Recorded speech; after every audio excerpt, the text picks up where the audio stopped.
High everyone मेरो चाहिँ आजदेखि मैले फर्स्ट भ्लग युट्युबमा हाल्न सुरु गरेको यो this is my first video. मलाई अस्तिदेखि एकदम धेरै भ्लग बनाउन इच्छा थियो, तर मलाई थाहा थिएन कसरी बनाउने भनेर। सो मेरो चाहिँ नर्सरी छ, बुढाथोकी नर्सरी। हजुरलाई म सबै बोट बिरुवा पनि देखाइदिन्छु है। हजुरहरूलाई कसलाई फुल मनपर्छ, यदि फुल इन्डोर आउटडोर फलफुलहरू मनपर्छ भने चाहिँ यो हजुरहरूको लागि एकदमै उपयोगी भिडियो हुनसक्छ, किनकि म एभ्रिथिङ फलफुल, इन्डोर प्लान्ट्स, आउटडोर प्लान्ट्सको बारेमा मात्रै कुरा गर्नेछु ब्लगमा। अनि म डेली के गर्छु, नर्सरी कति बजी खोल्छु, कति बजी बन्द गर्छु, एभ्रिथिङ देखाउँछु। हेर्नुहोस् न कस्तो राम्रो फुल फुलिरहेछ। हामी चाहिँ नर्सरीमै बस्छौँ, म र मेरो हस्बेन्ड चाहिँ। र हाम्रो नर्सरी चाहिँ टियु गेट बल्खुमा रहेको छ। यदि हजुरहरूलाई पनि प्लान्ट फलफुलहरू किन्ने इच्छा छ र आफूले घरमा किनेको फलफुलहरू कसरी बचाउने भन्ने इच्छा छ भने चाहिँ, जान्नु इच्छा छ भने चाहिँ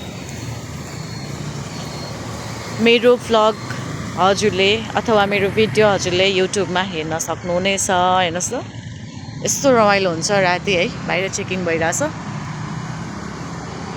मैले चाहिँ भर्खर बन्द गरेको, त्यही भएर आजदेखि चाहिँ मैले के सोचेँ भने अब म भिडियो बनाउँछु भनेर। ल हेर्नुहोस् कस्तो बेलुकी यस्तो रमाइलो लाग्दो हुन्छ क्या नर्सरीमा। मलाई आज कस्तो नर्भस भइरहेको छु म, के बोल्ने भइरहेछ। मलाई आशा छ हजुरहरूले मलाई माया गरिदिनुहुन्छ र मेरो च्यानललाई सब्सक्राइब गरिदिनुहुन्छ।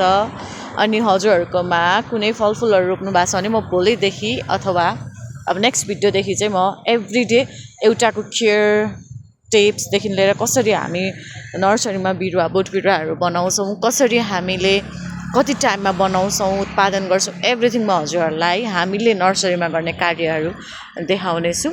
आज चाहिँ अब मैले नर्सरी बन्द गरेँ र मेरो अब नर्सरी बन्द गरिसकेपछिको लाइफस्टाइल हजुरलाई देखाउँछु है, के गर्छु भनेर। सो यो चाहिँ हाम्रो नर्सरी हो, उता परसम्म पनि छ। उता चाहिँ फलफुलको सेक्सन हो भने यता चाहिँ इन्डोर आउटडोरहरू। अनि म हजुरहरूलाई के देखाउँछु भने हाम्रो नर्सरीमा चाहिँ यसरी हेर्नुहोस् त फलिरहेको छ अङ्गुर। हजुर यस्तो धेरै फलिरहेछ नि, म हजुरलाई ठ्याक्क धेरै फलेको ठाउँमा पनि गरेर देखाउँछु है त। यो चाहिँ सेरामिक पटहरू हो, हामी बस्ने हो त्यहाँभित्र हो। म अहिले त्यहाँभित्र पनि गएर देखाउँछु। अगाडि चेकिङ भइरहेछ मस्त। यहाँ चाहिँ एकदम स्ट्रिक्टली चेक हुन्छ, त्यो चाहिँ किन हो थाहा छैन। यता चाहिँ मेरो भाइ बहिनी बस्नुहुन्छ तल, हाम्रो स्टाफ, र उहाँहरूले चाहिँ अघि बन्द गरिसक्नु भयो। एकदम टायर्ड हुनुहुन्छ, दिउँसोभरि काम गर्नुहुन्छ, सो थकाइ पनि लाग्दो हो। र यो चाहिँ पानको बोट हो, रानी पान। यदि हजुरहरूलाई मनपर्छ भने बुढाथोकी नर्सरीमा लिन आउन सक्नुहुनेछ। हामीले 500 रुपियाँमा बेचिरहेको छौँ यो पान। हामीले नर्मली खान्छौँ नि पान पसलमा गएर, यही पानमा के हालेर दिँदो रहेछ क्या। मेरो हस्बेन्डको चाहिँ फेभरेटै पान, पुरै यसको पनि यो काटेर खाइरहनु भएको हुन्छ कि उहाँले। बिर्सेको मैले त, म यहाँ के देखाउन आएको भने हजुरहरूलाई अङ्गुर, तर यहाँ चाहिँ अँधेरो भएर मजाले नदेख्दो रहेछ। यत्रो ठुल्ठुलो फलेको छ यहाँ, हेर्नुहोस् त है, अँधेरो भए पनि देखियो है, चुप्पा। हजुर काठमाडौँ वरिपरि हुनुहुन्छ, अझ टियु गेट बल्खु कृतिपुर कलङ्कीतिर हुनुहुन्छ भने चाहिँ पछि अङ्गुर पाकेपछि खान आउनु होला है त। यहाँ पनि छ, हाम्रो चाहिँ दुई साइडमा अङ्गुर छ, त्यहाँ पनि छ र यहाँ पनि छ। सो अब फाइनली नर्सरी चाहिँ बन्द भइसक्यो। अब म भित्र गएर खाना पकाउने तर्खरमा लाग्छु अनि म मेरो किचन देखाउँछु। ल मलाई चाहिँ एकदम सिम्पल अनि एकदमै क्लासी टाइपको हुन्छ नि, पहिलाको भाँडाकुँडाहरू मनपर्छ, जस्तो काँसको कचौरा, थाल अनि तामाको गाग्री, यस्तो टाइपको मनपर्छ। सो मैले मेरो किचनमा सेटअप पनि त्यस्तै गरेको छु। हाम्रो नर्सरीको किचन सिम्पल छ, माइन्ड नगर्नुहोस् है। ल अब यो चाहिँ तामाको गाग्री हो, मलाई यसरी तामाको गाग्रीमा पानी राख्नु एकदमै मनपर्छ अनि मेरो यो कप हो